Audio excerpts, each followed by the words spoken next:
300 रुपये प्रोत्साहन भत्ता देण्याच्या मागणीकरिता जिल्ह्यातील अनेक आशा वर्करनी जिल्हाधिकारी कार्यालयाजवळ आमरण उपोषणाला सुरुवात केली होती। या आमरण उपोषणास दिवसेंदिवस वाढत असल्याने 4 महिलांची प्रकृती चिंताजनकही झाली होती। मात्र मागण्या पूर्ण झाल्या नसल्याने उपचारास नकार दिल्याने परिस्थिती चिंताजनक झाली होती। कोरोना काळात अति जिकिरीचे काम करणाऱ्या या आशा वर्करांच्या 300 रुपये प्रोत्साहन भत्ता या रास्त मागण्या पूर्ण करण्यासाठी प्रशासनाने कोणतीच दखल घेतली नव्हती। एका मर्यादेपर्यंत ह्या सगळ्या गोष्टी बरोबर असतात। एका मर्यादेनंतर आपण जर ह्या केलं तर त्या जीवघेणी होत असतात। त्याच दिवशी ज्या दिवशी आरोग्यमंत्री आले होते, आरोग्यमंत्री स्वतःच या ठिकाणी भरपूर पॉझिटिव्ह आहे आणि या विषयावर आम्ही आणि ते मिळून शासनाकडे हा विषय रेटून धरू असं या सगळ्या मंडळींना आम्ही सांगितलेलं आहे। एका पलीकडे गेल्यानंतर मग त्या गोष्टी आपल्या हातात राहत नाही, म्हणून जे काही यांचं देणं आहे म्हणजे जे वाढीव यांचं अजूनपर्यंत मिळालेलं नाही आहे ते मिळवू आणि यांना 300 रुपये रोज मिळावा म्हणून त्याच्यासाठी आम्ही यांची लढाई आम्ही शासना दरबारी भांडू। आता त्रास त्यांनी स्वतःहून करून घेतला, तो त्रास आम्ही त्यांना हेच त्या दिवशी पण सांगितलेलं होतं आणि त्रास कशासाठी करून घेतला, मी नसताना त्यांनी उपोषण केलं आणि ऐकायचं नसेल तर मग आमचं नाईलाज होतो, पण ऐकलं पाहिजे, उपोषण सोडलं पाहिजे म्हणून आज आम्ही इथं आलेलो आहे।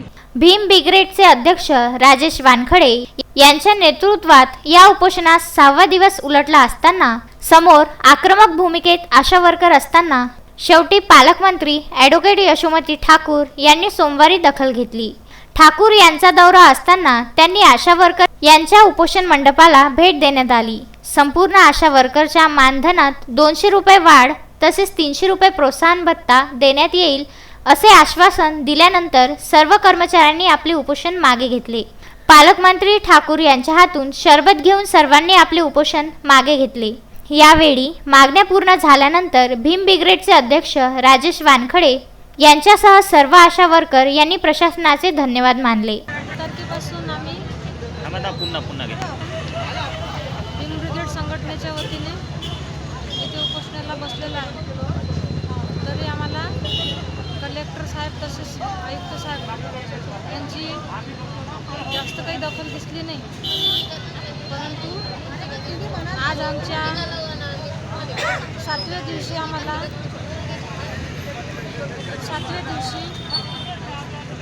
पालकमंत्री यशोमतीताई ठाकूर यांनी भेट दिली असता असे आश्वासन दिले की आमचा जो मानधनवाढीचा जो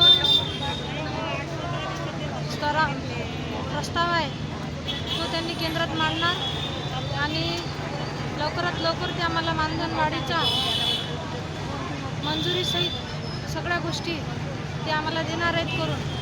तसेच 300 रुपये भत्त्याचा जो आमचं त्यांना मागणी होती ते पण आम्हाला ते यशस्वीरित्या त्यांनी आम्हाला आश्वासन दिले आहे आणि ते 100% पूर्ण करणार अशी त्यांनी ग्वाही दिली आणि तसेच त्यांच्या शब्दाबरोबर आम्ही आमचं उपोषण सोडवत आहे। अजय शृंगारे, विदर्भ न्यूज, अमरावती।